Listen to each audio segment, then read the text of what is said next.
Welcome back to e life guys. इस video में हम स्विच केस के कुछ और एग्जांपल्स देखेंगे। ये जो मेरा इवन एंड ऑड नंबर को चेक करने वाला प्रोग्राम है, ये मैं बहुत सारे स्टेटमेंट्स में चेक करते आ रहा हूँ एंड मैं इसको सिलेक्शन कंट्रोल स्टेटमेंट में भी यूज़ करूँगा। ऊपर मैंने हेडिंग के हिसाब से दिया नहीं है, बट यहाँ पे मैं चेक करूँगा मेरा जो नंबर मैं यूज़र से लूँगा वो एक इवन नंबर है या फिर एक ऑड नंबर। सबसे पहले हम डिज़ाइन करते हैं, बेसिकली डिज़ाइन करेंगे कैसे, क्योंकि इफ़ स्टेटमेंट्स में हम जानते थे कि हम एक नंबर को मतलब उसका जो मॉड्यूलस ऑपरेटर है यूज़ करके देखते थे कि उसका रिमाइंडर ज़ीरो आया फिर वन। यहाँ पे तो मैं वो कर नहीं सकता हूँ। यहाँ पे मैं सिर्फ नंबर को टू के साथ डिवाइड करके उसका रिमाइंडर कंसिडर कर सकता हूँ। तो उसका रिमाइंडर मुझे पता है कि दो ही वैल्यूज़ आएंगे, एक है वन एक है ज़ीरो।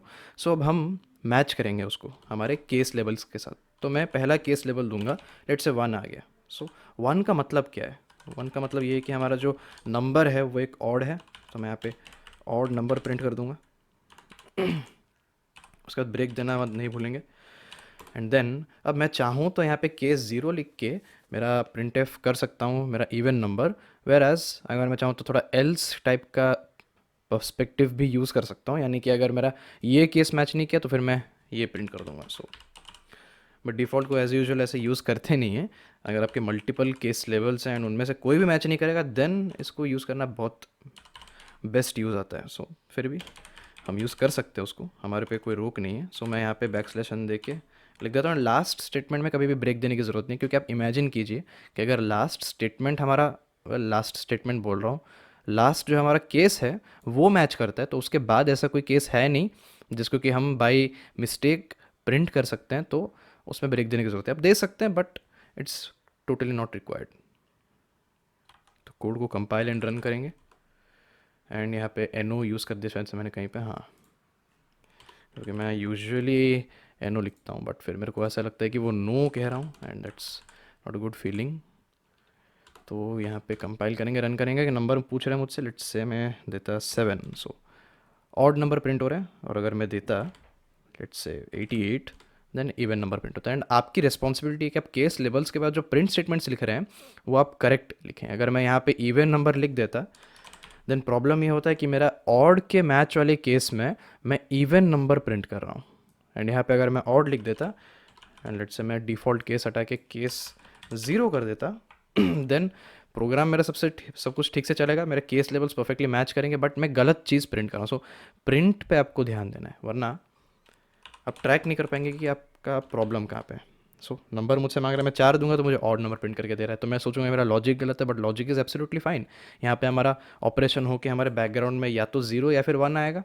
ओके, आइदर ज़ीरो और वन। एंड उस हिसाब से हमने केस लेवल्स भी प्रोवाइड किए हैं, लेकिन केस लेवल्स के बाद मैंने जो प्रिंट स्टेटमेंट्स दिए हैं वो गलत है। इसका ध्यान दीजिएगा। अब ये मैं वापस आ गया हूँ मेरे मेन्यू ड्रिवन प्रोग्राम में, जिसमें कि मैं दो नंबर्स ले रहा हूँ, उसके बाद आपका एक चॉइस लेके, पहले आपका इन द सेंस यूज़र का एक चॉइस लूँगा और उससे पूछूंगा कि आप उसका सम चाहते हैं या फिर उन दोनों का डिफरेंस चाहते हैं या फिर उनका प्रोडक्ट। नंबर्स का इनपुट मैं यहाँ पे ले चुका हूँ एंड फिर यहाँ पे चॉइस का भी इनपुट मैं ले लूँगा over in line number 10। And यहाँ पे मैंने बेसिकली चॉइस को इंटीजर किया है ताकि वो कैरेक्टर के ऑफसेट को सेट करने की मेरे को ज़रूरत ना पड़े, क्योंकि अगर हम प्लेन इंटीजर्स के साथ डील करेंगे देन हमारा कोई भी प्रॉब्लम्स नहीं आते एंटर की के रिलेटेड। यहाँ पे स्विच केस को हम डिज़ाइन कैसे करेंगे? मैं चाहूँगा कि जो भी चॉइस हमारा यूज़र देगा उस हिसाब से मैं ऑपरेशन करूँगा। तो यहाँ पे मैं तीन ऑप्शंस उसको दे रहा हूँ, one two and three. Let's say मैं चॉइस को ही पास कर देता हूँ मेरे स्विच के अंदर, और जैसे जैसे मेरा मैच करेगा, लेट्स से मैं केस वन डिफाइन करता हूँ। क्या डिफाइन करूँगा ना, मैं प्रिंट करूँगा उनका सम। मैं यहाँ पे प्रिंट स्टेटमेंट दे देता हूँ और मैं यहाँ पे लिखूँगा कि sum is equal to basically percentage t, and यहाँ पे मैं ऐड कर दूंगा num one and num two को। परफेक्ट। ब्रेक स्टेटमेंट देने के बाद ये मेरा जो केस है, अगर मेरा चॉइस वन होगा देन इस लेबल के साथ मैच करेगा एंड ये स्टेटमेंट मेरा एग्जीक्यूट हो जाएगा। परफेक्ट। ऐसे ही हम हमारा बाकी के केस लेबल्स को हम डिज़ाइन कर देते हैं जल्दी से। हमारा इस केस में डिफरेंस जो है वो आएगा equal to percentage t, and यहाँ पे मैं दिखाऊंगा num one minus num two. उसका ब्रेक कर देंगे एंड देन केस थ्री जो हमारा फाइनल है उसमें प्रिंट एफ लिखेंगे। एंड हाँ, ये चीज़ आप ध्यान दीजिए कि केस और लेबल के बीच में मैं एक स्पेस देता हूँ, क्योंकि अगर आप स्पेस नहीं देंगे तो कोई कंपाइलर जो है वो केस और 3 उनको एज ए वन वर्ड पढ़ देगा और देख सकते हैं एक पर्टिकुलर कलर उसको नहीं मिल रहा है, यानी कि हमारा इंटेलिजेंस भी उसको आइडेंटिफाई नहीं कर पा रहा ये क्या है भाई। ठीक है, तो यहाँ पे स्पेस देना बहुत ज़रूरी है। उसके बाद प्रोडक्ट लिखेंगे और ये हमारा इक्वल है इसके साथ ना परसेंटेज डी के साथ, जिसको कि रिप्लेस करेगा num1 multiplied by num2। Okay, default case भी अगर हम चाहें तो दे सकते हैं फॉर एनी अदर चॉइस, अगर हमारा क्योंकि यूज़र तो हमारा कोई भी चॉइस प्रोवाइड कर सकता है, बी दैट 4 या फिर 15। तो उन केसेस को हैंडल करने के लिए मैं एक हमारा डिफ़ॉल्ट केस प्रोवाइड करूँगा एंड उसमें मैं प्रिंट कर दूँगा कि let's say invalid choice provided and एक बैकस्लैश n, एंड एक्चुअली यहाँ पे भी देने से थोड़ा बेट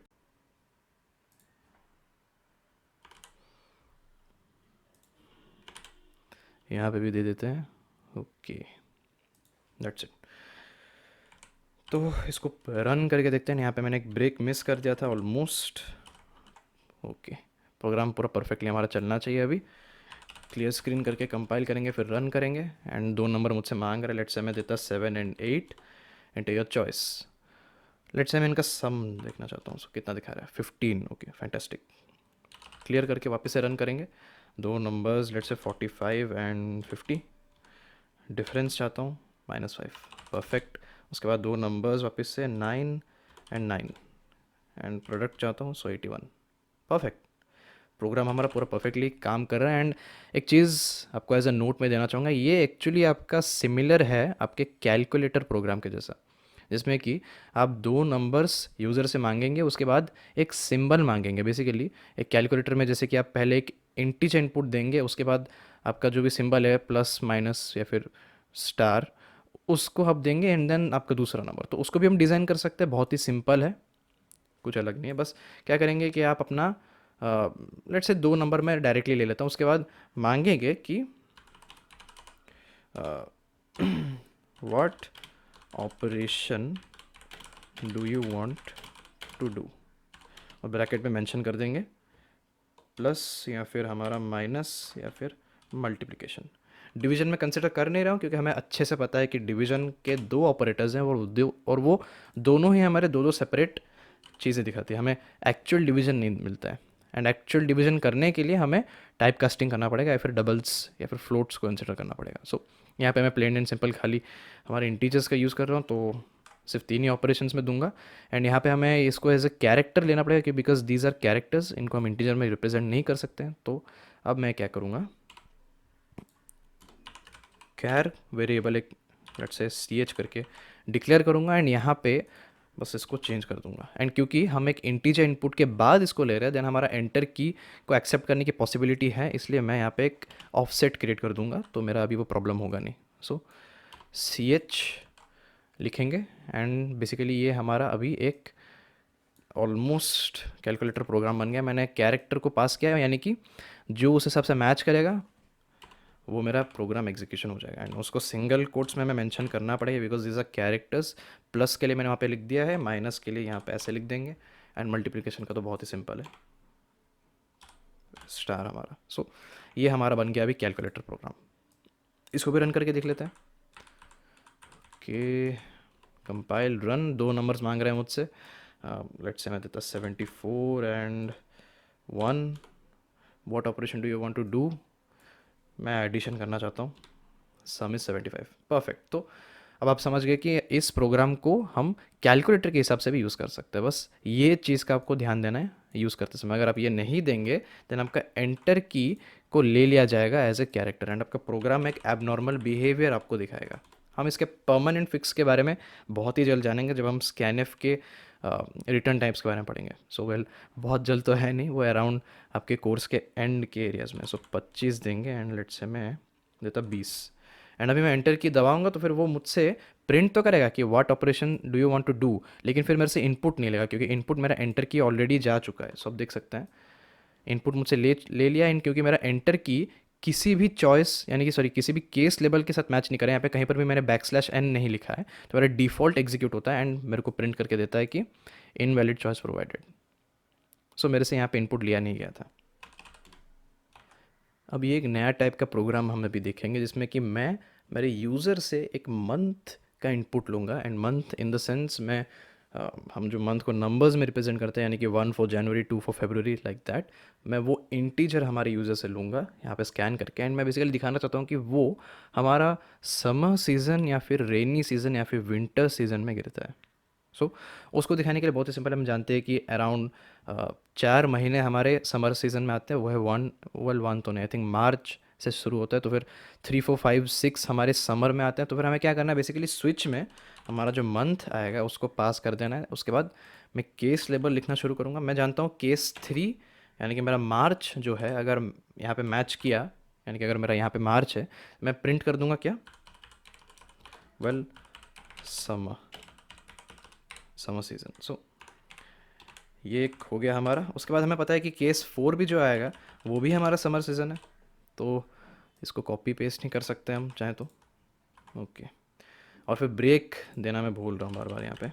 ओके, उसको मैं लास्ट में एट द एंड सेट कर दूँगा यूजिंग एडवांस कर्सर मैनिपुलेशन। उसके बाद 5 भी हमारा होगा सेम चीज़। आप देख सकते हैं कि कुछ वेल कुछ नहीं, एक्चुअली बहुत ही सारा कोड मेरा डुप्लीकेट हो रहा है यहाँ पे। मैं प्रिंट जो है उसको बार बार डुप्लीकेट कर रहा हूँ। वेल इफ़ के केस में हम इसको शॉर्ट कर पाते थे हमारे बेसिकली नेस्टिंग को कम करके, बट इस केस में नेस्टिंग तो कंसेप्ट है नहीं, बट हम क्या कर सकते हैं कि केस लेबल्स को रीडायरेक्ट कर सकते हैं। वेल रीडायरेक्ट बोल रहा हूँ, एक्चुअली चेन कर सकते हैं। हम देख रहे हैं कि केस 3 जो प्रिंट कर रहा है या फिर जो भी स्टेटमेंट को एग्जीक्यूट कर रहा है, केस 4 भी एग्जैक्टली वो कर रहा है, एंड 5 भी वही कर रहा है, and in the long run 6 भी वही करेगा। एंड हमें फिर बाद में पता चला कि 7 8 एंड 9 एंड 10 एक ही चीज़ को प्रिंट करें, दैट इज़ रेनी सीजन। सो हम क्या कर सकते हैं ना, चेनिंग कर सकते हैं। तो चेनिंग कैसे करते हैं, अगर आप जानते हैं कि दो या फिर दो से ज़्यादा केस वैल्यूज़ का, वेल केस वैल्यू बोलना सही रहेगा कि हाँ, केस वैल्यूज़ या फिर मैसेजेस आपको प्रिंट करने हैं जो कि सेम चीज़ प्रिंट करें, देन आप उनको बस चेन कर सकते हैं यहाँ पे ऐसे। तो ये हो गया हमारा चेनिंग। केस 3 अगर हमारा मिलता है देन हम इस चीज़ को प्रिंट करेंगे, अगर हमारा केस 4 भी मिलता है then also we are going to print this statement. And हमें पता है कि केस 5 भी हमारा क्या बोलते हैं उसको, सेम टाइप ऑफ चीज़ हमारा प्रिंट कर रहा है, एंड केस 6 भी कर रहा है। सो उसको भी मैं लिखूँगा। ओके, सो बहुत ही नीट एंड क्लीन वे से मैंने अभी हमारे जो भी डुप्लीकेशन हो रहा था कोड को, मैंने उसको निकाल दिया है, एंड परफेक्टली फाइन वे से हमारा काम करेगा। एंड एक्चुअली मैं इस पूरे कोड को कॉपी कर सकता हूँ सेफली। मेरे को बस फिर वैल्यूज़ चेंज करने पड़ेंगे यहाँ पे आके। ये हमारा अभी क्या हो जाएगा, 7 हो जाएगा, उसके बाद यहाँ पे 8 हो जाएगा, ये 9 होगा, and this will be 10। And यहाँ पे बस मुझे लिखना है रेनी सीजन। परफेक्ट। नेक्स्ट आगे बढ़ते हैं 11 12 एंड देन हमारा जो 13 तो है नहीं, वापस से 1 में आ गए हम, उसके बाद 2। सो ये जो महीने हैं हमारे, ये हमारे विंटर्स में आते हैं। सो यहाँ पे मैं लिख दूंगा विंटर सीजन। ओके, और फिर डिफ़ॉल्ट केस का भी हमें एक बार कंसिडर करना पड़ेगा, क्योंकि ऐसा पॉसिबिलिटी है कि हमारा जो यूज़र है वो एक इनवैलिड मंथ डाल देगा। तो हम यहाँ पे लिख देते हैं हमारा डिफ़ॉल्ट, लिखूँगा मैं printf इनवैलिड मंथ। ओके, उसके बाद एडवांस कर्सर मैनिपुलेशन यूज़ करके बेसिकली स्क्रॉल से मैंने नीचे खींच दिया है। उसके बाद यहाँ पे लिख दूंगा ब्रेक। ओके, इसको रन करके देख लेते हैं हमारा आउटपुट क्या आ रहा है।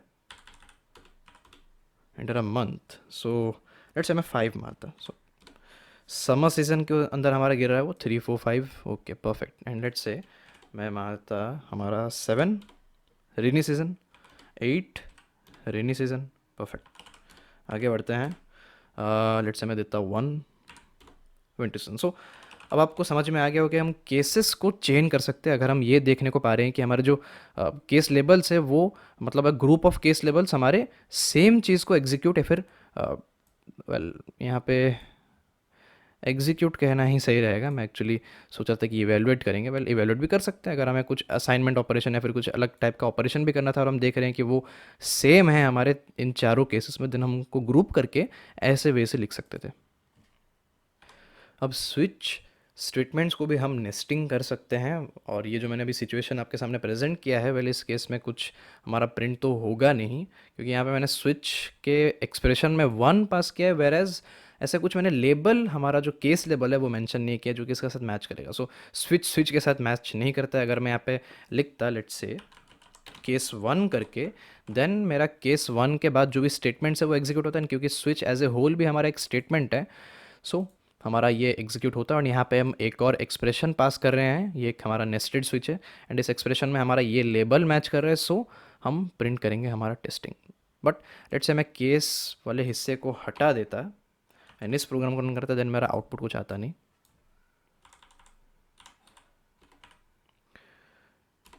और यहाँ पे आपको एक वार्निंग भी देगा एक्चुअली कंपाइलर की, आपका जो स्टेटमेंट है वो कभी एग्जीक्यूट नहीं होगा, ताकि आप केयरफुल रहेंगे कि आप इस स्विच स्टेटमेंट को किसी एक केस लेबल या फिर आपका डिफ़ॉल्ट केस के साइड में लिख रहे हैं एटलीस्ट। सो अब मैं वो चीज़ को वापस से ले आता हूँ ताकि मैं आपको दिखा सकूँ कि हम कैसे केस लेवल के साइड में भी स्विच स्टेटमेंट्स को आराम से यूज़ कर सकते हैं। तो टेस्टिंग मेरा प्रिंट हो जाता है।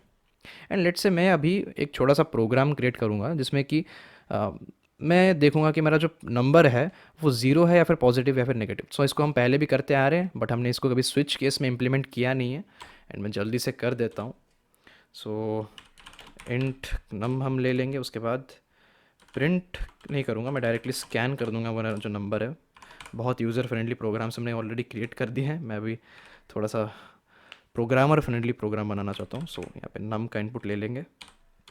ओके, नम का इनपुट ले चुके हैं, अब मैं नम को यहाँ पे पास कर दूंगा, एंड देन मैं देखना चाहता हूँ कि मेरा जो नम है अगर वो ज़ीरो हुआ देन सिंपली मैं केस लेबल ज़ीरो दे सकता हूँ, क्योंकि अगर पॉजिटिव नंबर देखें देन वो 1 भी हो सकता है, 2 भी हो सकता है, कुछ भी हो सकता है। So it's hard to guess हमारा कौन सा होगा। एंड आप सोचेंगे कि हम यहाँ पे रिलेशनल ऑपरेटर दे सकते हैं, वेल इट्स परफेक्टली फाइन, लेकिन अगर आप यहीं से रिलेशनल ऑपरेटर्स देना शुरू कर देंगे, मतलब अगर आप नम ग्रेटर देन ज़ीरो या फिर less than zero negative numbers के केस के लिए यहाँ पे लिख देंगे, देन यहाँ पे आपको पता है कि यहाँ पे रिजल्ट जो है 1 या फिर 0 आएगा, तो हम केस 0 को मिस आउट कर जाते हैं, या फिर हम उसको डिफ़ॉल्ट केस में भी इंक्लूड कर सकते हैं। सो बहुत सारी पॉसिबिलिटीज़ है बेसिकली इस प्रोग्राम को क्रिएट करने की। मैं एक या फिर दो आपको दिखाऊंगा। तो ये जो पहली पॉसिबिलिटी है ये है हमारा, मैं यहाँ पे केस 0 लिख दूंगा, अगर हमारा नंबर 0 हुआ देन केस 0 को मैच करेगा, एंड मैं सिंपली यहाँ पे प्रिंट कर दूंगा that it is 0 and backslash n एक दे देंगे। ओके, अगर मेरा 0 नहीं हुआ देन मैं डिफ़ॉल्ट में क्या प्रिंट करूँगा, बिकॉज नंबर कुछ भी हो सकता है, तो फिर मैं यहाँ पे एक स्विच को ओपन करूँगा, एंड यहाँ पे एक्सप्रेशन के हिसाब से मैं क्या पास करूँगा ना, मेरा वही नम, लेकिन मैं उसको कंपेयर करूँगा 0 के साथ, एंड मैंने ग्रेटर देन ऑपरेटर यूज़ किया। सो अगर मेरा नम जो है ग्रेटर देन 0 हुआ देन मुझे पता है कि मेरा यहाँ पे बैकग्राउंड में 1 आके रिप्लेस होगा। So it's going to be positive, यानी कि एक्चुअली इसको यहाँ पे लिखने से ज़्यादा बेटर लगेगा, एंड यस। सो इसके बाद मैं लिखूँगा केस 1, तो इसका मतलब क्या होगा ना, मेरा नंबर जो है वो पॉजिटिव है। सो मैं यहाँ पे प्रिंट कर दूंगा, लेट्स से बहुत सिंपल वे से प्रिंट कर देता हूँ positive and then backslash n। Okay, यहाँ पे गलती हो गई, इसको शिफ्ट कर देते हैं यहाँ पे, परफेक्ट। एंड यहाँ पे मैंने ब्रेक्स भी मेंशन नहीं किए हैं, बहुत जल्दी भूल जाता हूँ, यहाँ पे मेंशन करते हैं। ओके, एंड देन मैं फाइनली केस 0 प्रोवाइड कर सकता हूँ यहाँ पे, क्योंकि मेरा जो रिजल्ट है यहाँ पे 1 या फिर 0 दोनों आ सकते हैं, या फिर मैं डिफ़ॉल्ट भी लिख सकता था, it's totally up to you. तो यहाँ पे मैं लिखूँगा क्या ना, नेगेटिव, उसके बाद एक बैकस्लैश n दे देंगे एंड इट्स डन। सो इसको रन करेंगे हम एंड देखते हैं आउटपुट क्या आ रहा है हमारा।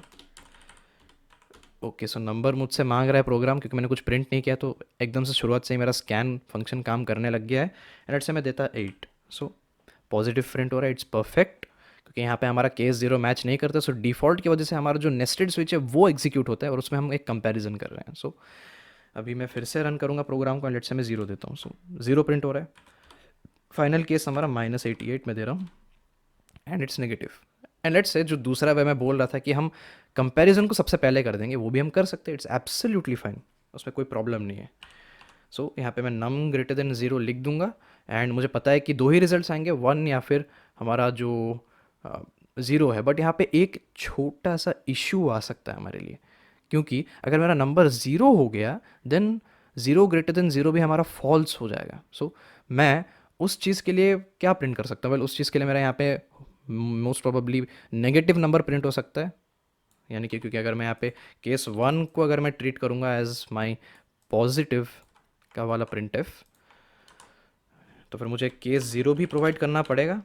एंड केस ज़ीरो बेसिकली किस चीज़ का है? वेल अगर हमारा ये रिलेशन फॉल्स हो जाता है, जो कि नेगेटिव नंबर्स के लिए फॉल्स होता है, राइट, एंड नेगेटिव नंबर्स के लिए फॉल्स होने की वजह से मैं नेगेटिव तो प्रिंट कर दूंगा, that's well and good, but हम देख रहे हैं कि ज़ीरो के केस के लिए भी हमारा ये फॉल्स हो रहा है, तो उसको कैसे हैंडल करेंगे? सो उसको हैंडल करना बेसिकली इस प्रोग्राम में पॉसिबल तो है नहीं, एंड दैट्स बेसिकली वाई मैंने नम को पहले पास किया था, ताकि मैं ज़ीरो को ऑलरेडी इवेल्यूएट करके निकाल सकूँ, या फिर अगर आप ज़ीरो को भी पॉजिटिव नंबर के हिसाब से दिखाना चाहते हैं देन वो भी आप कर सकते हैं, that's absolutely fine. So program को करने के बहुत सारे पॉसिबिलिटीज़ हैं, बट आपको देखना पड़ेगा कि कौन से पॉसिबिलिटीज़ आपको अलाउ करते हैं पूरी की पूरी फंक्शनैलिटी पाने के लिए। सो यहाँ पे मैं पूरी फंक्शनैलिटी पा नहीं पा रहा हूँ। कोई नहीं, आगे बढ़ते हैं।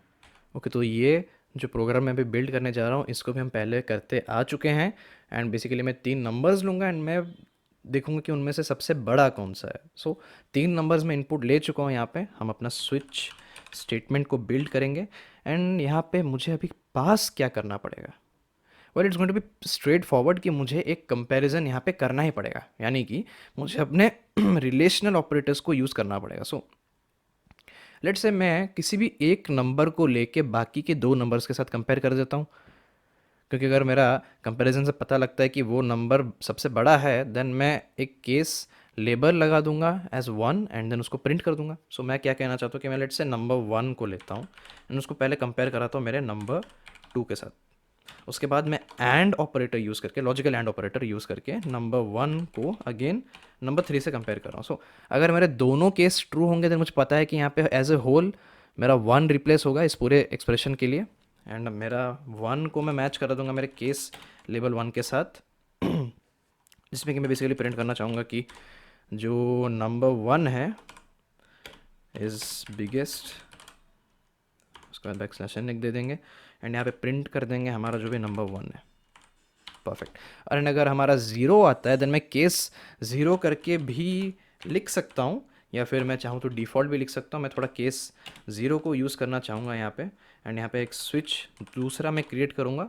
ओके, और इस स्विच में मैं बेसिकली क्योंकि एक नंबर, यानी कि बेसिकली 2 कंपैरिजन्स ऑलरेडी हमारे हो चुके हैं। नंबर 2 हमारा एक नंबर के साथ कंपेयर हो चुका है, नंबर 3 भी हमारा एक नंबर के साथ कंपेयर हो चुका है, बस इन दोनों का एक दूसरे के साथ कंपेयर होना बाकी है। सो स्विच में बेसिकली मैं उन दोनों को ही कंपेयर कराऊंगा, एंड लेट्स से मैं नंबर 2 को ग्रेटर देन नंबर 3 करके लिखा हूँ। तो अगर ये ट्रू होता है देन हमें ऑलरेडी हम लॉजिक डिस्कस कर चुके हैं, हमें पता है कि हमारा जो नम 2 है वो सबसे ज़्यादा होगा। सो मैं यहाँ पे सिंपली केस 1 लिख देता हूँ एंड देन प्रिंट कर दूंगा। बेसिकली मैं इस प्रिंट स्टेटमेंट को कॉपी करना चाहता हूँ। ओके, एंड देन इसको रिप्लेस कर देंगे। परफेक्ट, यहाँ पे बस मैं नम 2 लिख दूंगा। नाइस। एंड देन यहाँ पे भी मैं चाहूँ तो केस ज़ीरो दे सकता हूँ, बट लेट्स से मैं यहाँ पे डिफ़ॉल्ट यूज़ करता, इट्स ऑल द सेम, कोई डिफरेंस हमें मिलेगी नहीं। बट ये आप देख सकते हैं कि आपके एल्स इफ लैडर या फिर आपके नेस्टेड इफ एल्स स्टेटमेंट से थोड़ा ज़्यादा सिंपल भी दिख रहा है, बेसिकली बिकॉज हम केस लेबल्स को यूज़ कर रहे हैं। So case labels and switch expressions को यूज़ करना बहुत ज़रूरी है, क्योंकि बहुत केसेस में हम कंफ्यूज हो सकते हैं, क्योंकि यहाँ पे हम ट्रू और फॉल्स नेचर बेसिकली टेस्ट नहीं करते हैं। यहाँ पे जो हमारा वैल्यू आता है उस वैल्यू को हम कंपेयर कराते हैं हमारे लेबल्स के साथ। ओके, ये नोट करना बहुत ही ज़्यादा ज़रूरी है। बट यहाँ पे अगर हमारा इफ़ होता देन अगर ये वन होता तभी हम अंदर जाते, और ज़ीरो होता नहीं तो नहीं जाते। बट यहाँ पे जो भी वैल्यू आ रहा है स्विच के केस में हम उसको इवेल्यूएट करने के लिए चेक कराते हैं। एंड यहाँ पे मैंने ब्रेक्स प्रोवाइड नहीं किए हैं, मैं क्विकली उसको कर देता हूँ। यहाँ पे एक ब्रेक हो गया, एंड देन यहाँ पे भी एक ब्रेक स्टेटमेंट हम प्रोवाइड कर देंगे। एंड अगर आप सोच रहे होंगे कि हमारा अगर लेट्स से ऐसा कोई प्रोग्राम मैंने बिल्ड किया जिसमें कि 3 केसेस आ सकते हैं, यानी कि केस ज़ीरो के बाद लेट्स से केस -1 करके एक आ सकता है, पॉसिबिलिटी है, ऐसे भी प्रोग्राम्स हमारे क्रिएट होते रहेंगे। लेट्स से -1 वाला केस आ गया, लेकिन इस ऑपरेटर से आपका -1 नहीं मिलेगा। लेट्स से मैं यहाँ पे कोई भी एक एक्सप्रेशन में कोई भी एक नंबर को पास कर देता हूँ, तो नंबर हमारा कोई भी कुछ भी पास कर सकता है। तो यहाँ पे केस 1 में अगर मैं कुछ भी लिखूँगा, लेट्स से मैं वही प्रिंट वाला स्टेटमेंट लिख देता हूँ, तो नोटिस करेंगे कि यहाँ पे मैंने ब्रेक मेंशन नहीं किया। वेल ब्रेक में मेंशन कहाँ कर सकता हूँ, यहाँ पे लिखूँगा क्या ना, यहाँ पे अगर आप ब्रेक लिखेंगे then that's going to be a very big issue. Okay, क्योंकि ये कभी रीड ही नहीं होगा। हमारा पैरेंथेसिस एक बार हमने पढ़ लिया, हम डायरेक्टली बॉडी के अंदर जाते हैं, हम यहाँ पे साइड में क्या है उसको देखते नहीं है। ओके, तो ब्रेक हमें लिखना कहाँ चाहिए ना, हमारा स्विच स्टेटमेंट जहाँ पे एंड हो रहा है वहाँ पे लिखना बेस्ट है। सो स्विच स्टेटमेंट हमारा राइट करली ब्रेस के बाहर एंड हो रहा है, तो यहाँ पे ब्रेक लिखना हमारे लिए ज़रूरी है। ओके, मेरे को बस इतना दिखाना था। ऐसा कोई इस प्रोग्राम में तो केस -1 कभी आएगा नहीं, तो आप कंफ्यूज मत होइए। एंड एक्चुअली मुझे अंडू कर देना चाहिए क्योंकि मैंने वहाँ पे एक्सप्रेशन भी चेंज कर दिया था। And yes, okay, perfect. इसको रन करके देख लेते हैं क्योंकि हमने इसको अभी तक रन किया नहीं है। 3 नंबर्स मुझसे मांग रहे हैं, सो मैं दूंगा। लेट्स से मैं देता 2, 55 and 8। It's obvious 55 is going to be the biggest. Perfect. Next हमारा लेट्स से मैं -1 देता, उसके बाद -2 एंड देन -3। हमारा -1 ज़्यादा होगा। ओके, उसके बाद 7, 8 एंड 45। ओके, परफेक्टली हमारा जो प्रोग्राम है वो काम करे। एंड अगर मैं इक्वल नंबर्स देता, ओके, यहाँ पे मैंने कमांड के जगह 5 दे दिया, दैट्स में मुझे ऐसा एरर दिखा रहा है। अगर मैं इक्वल नंबर्स देता देन प्रिटी ऑब्वियस कि हमारा कोई भी नंबर अगर हम ले भी लें then every number is biggest in a way. लेकिन एक्चुअली हमारा जो 3 नंबर्स हैं हम उसको इक्वल कर सकते हैं, बट ये आप ट्राई कर सकते हैं खुद कि अगर हम इक्वल नंबर्स दे रहे हैं तो उसके लिए हम क्या प्रिंट कर सकते हैं। तो आपके लिए एक छोटा सा challenge, in the sense challenge come assignment हो गया। ओके गाइस, सो ये हमारा फाइनल एग्जाम्पल है एंड ये बहुत ही इंटरेस्टिंग एग्जाम्पल है। बेसिकली अज्यूम करिए कि एक स्टूडेंट हमारा एक मतलब एक क्लास में एक पर्टिकुलर एग्ज़ाम देने के बाद उसके कुछ सब्जेक्ट्स हैं जिनमें कि उसको मार्क्स मिलते हैं। लेट्स अज्यूम कि हमारे 5 सब्जेक्ट्स हैं, उनमें हमारे सभी सब्जेक्ट्स में फुल मार्क्स हमारा 100 है। एंड लेट्स से उसने एवरेज कर दिया उन पांचों सब्जेक्ट्स के मार्क्स को। सो एवरेज मार्क हमारा जो भी आता है उस हिसाब से उसको ग्रेडिंग करना चाहते हैं। सो मैं बेसिकली ए ग्रेड देना चाहता हूँ मेरे 190 वाले मार्क्स को, एंड 80 एंड 70 हमारा जो भी एवरेज मार्क आएगा उसके हिसाब से बी ग्रेड देंगे, एंड 60-50 को सी ग्रेड देंगे, एंड अगर उससे नीचे हुआ then it's going to be a D grade. So इस प्रोग्राम को हम कैसे डिज़ाइन करेंगे? वेल, इफ़ एंड एल्स जब हम कंसिडर कर रहे थे तो इफ़ एंड एल्स के लिए बहुत ईजी था हमारा वो प्रोग्राम में। इफ़ में बस बेसिकली क्या लिखता कि अगर हमारा एवरेज जो मार्क है it was greater than equal to, well मैंने 80 शायद से 90 लिया था, अगर ग्रेटर देन इक्वल टू 90 होता, एंड 90 तो ले नहीं सकते, 90.0 लेना पड़ेगा because it is a float, तो मैं यहाँ पे प्रिंट कर देता हमारा ए ग्रेड। बट यहाँ पे मैं कंपैरिजन अगर करने बैठ गया देन एक इशू होगा मेरे साथ, क्योंकि मुझे पता है वेल एंड गुड कि इस कंपैरिजन का जो रिजल्ट है वो वंस एंड जीरोज़ में आएगा, तो मुझे केसेस में 1 एंड 0 पास करना पड़ेगा। बट देन मैं फिर बाकी के कंडीशंस को कहाँ लिखूँ? तो ये एक बहुत ही बड़ा इशू हमारे लिए आ जाता है स्विच के केस, लेकिन उसको हम फिक्स कर सकते हैं। एंड उसको फिक्स करने के लिए बेसिकली हमारा एक ऑपरेटर हमारा उसमें साथ देता है जिसका नाम है हमारा /डिवीजन ऑपरेटर। मैं क्या करूँगा, मेरे एवरेज मार्क को एज ए एक्सप्रेशन पास कर दूंगा एंड उसको मैं डिवाइड करूँगा 10 के साथ। सो बेसिकली मैं बस उसका क्वोशेंट पाना चाहता हूँ इन डिवीजन का। एंड अब अगर आप नोटिस करेंगे इस एवरेज मार्क में अगर हम कुछ भी पास करेंगे दैट इज़ लेट्स से 100 या फिर उससे नीचे, देन हम उसके लेट्स से 100 को कंसिडर नहीं करते हैं, 99 एंड देन उससे नीचे कंसिडर करेंगे। तो हमारा जो बेसिकली पहला डिजिट है हम उसको ही कंसिडर कर रहे हैं। एंड अगर हमारा 100 होता देन हम 10 कंसिडर कर रहे थे, यानी कि जो लास्ट हमारा यानी कि जो यूनिट्स प्लेस में हमारा जो नंबर है हम उसको एक्सक्लूड करते हैं इस ऑपरेटर की मदद से। मतलब इस ऑपरेटर को जब हम 10 के साथ यूज़ करते हैं। एंड अगर आप नोटिस करेंगे तो अगर मैं मॉड्यूलस ऑपरेटर का भी यूज़ करता 10 के साथ और यहाँ पे कोई भी नंबर लिखता, देन होता क्या ना, हम यूनिट्स प्लेस को कंसिडर करते हैं। एंड ये जो हमारा यूनिट्स प्लेस के बाद बाकी जितना भी प्लेस है, B it tens place, hundreds place, उसको हम कंसिडर नहीं करते। सब खुद ट्राई कर सकते हैं किसी भी नंबर को 10 के साथ मॉड्यूलस ऑपरेटर के थ्रू डिवाइड करके एंड // के साथ डिवाइड करके। बट / का मैंने आपको बता दिया, बहुत ही सिंपल प्रोसीजर है। मेरा जो भी मार्क आएगा मैं बस उसका हमारा यूनिट्स प्लेस को कंसिडर नहीं करूंगा, एंड बाकी के जितने भी हमारे लेफ्ट हैंड साइड में जितने भी यूनिट्स प्लेस है, फॉर एग्जांपल अगर मैं 56 कंसिडर करूँ देन मैं खाली 5 को कंसिडर करूँगा because that is basically what I want.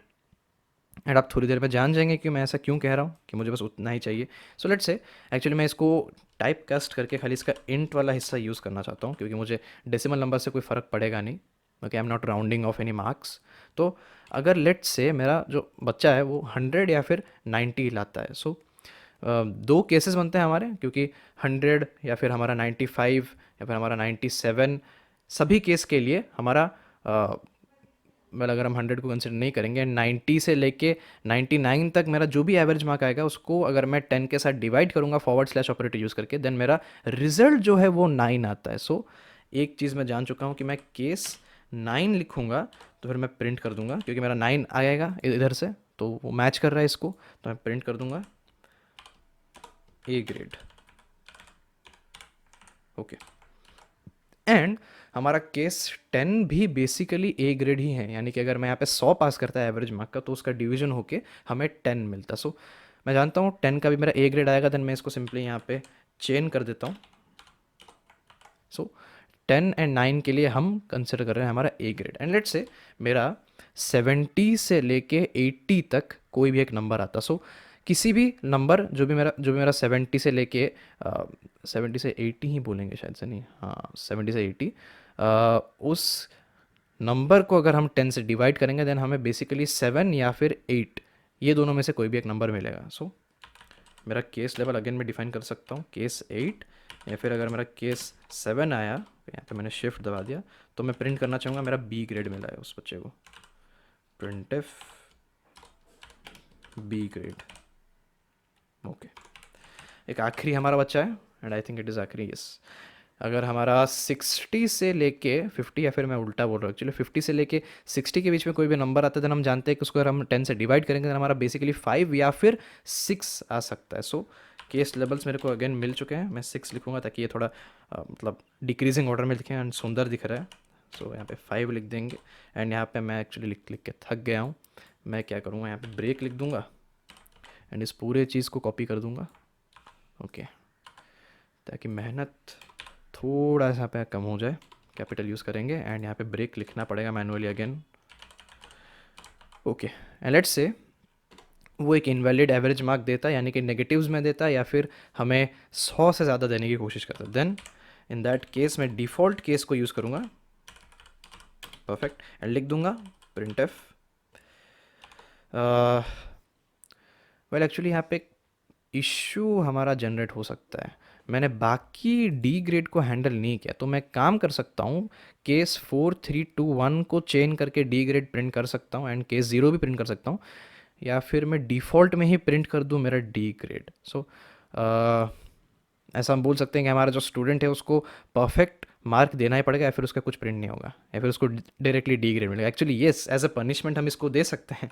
Let's say हमारा जो स्टूडेंट है वो बदमाशी करता है या फिर करती है एंड जानबूझ के 100 से ज़्यादा या फिर माइनस में देने की कोशिश करते हैं, देन हम उसको डी ग्रेड दे देंगे। सो ये उसका पनिशमेंट है, एंड इसमें ऑब्वियसली हमारे बाकी जितने भी केसेस हैं हमारा 4 3 2 1 एंड 0 वो भी कवर हो जाएंगे। सो दैट्स परफेक्ट, इसको अब हम रन करेंगे।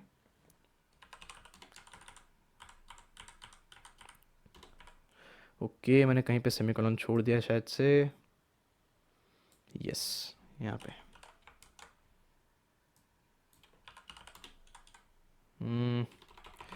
कमांड्स गलत लिख रहा हूँ बार बार,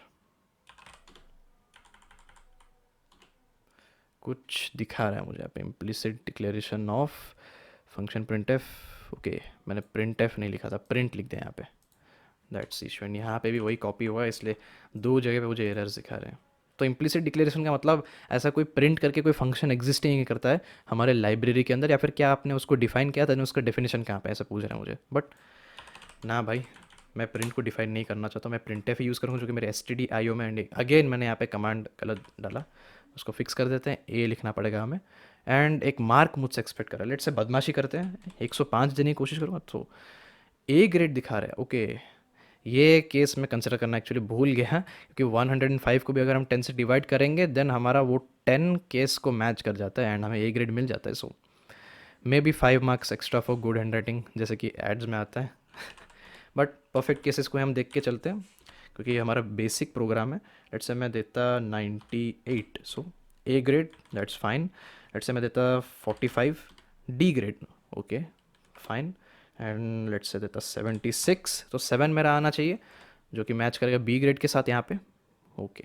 एंड देन 6 को मैंने यूज़ नहीं किया अभी तक, कर देते हैं, 6 पास करता हूँ। सो डी ग्रेड दिखा रहा है, ओके क्योंकि मैंने एक्चुअली केस लेवल लिख दिया यहाँ पे, एंड अगर मैं 6 को भी अगर 10 से डिवाइड करूँगा देन मेरा जो आउटपुट आएगा वो 0 आएगा।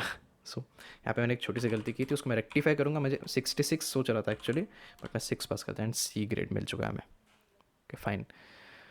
सो आज की वीडियो के लिए बस इतना ही था गाइस। मैंने आपको जितने भी एग्जांपल्स दे सकता था स्विच केस के 2 वीडियोस बना के उतने हिसाब से दे दिए हैं, क्योंकि हम नेक्स्ट वीडियो से अभी लूप कंट्रोल स्टेटमेंट्स के बारे में बात करेंगे। So I will be seeing you guys in the next lecture.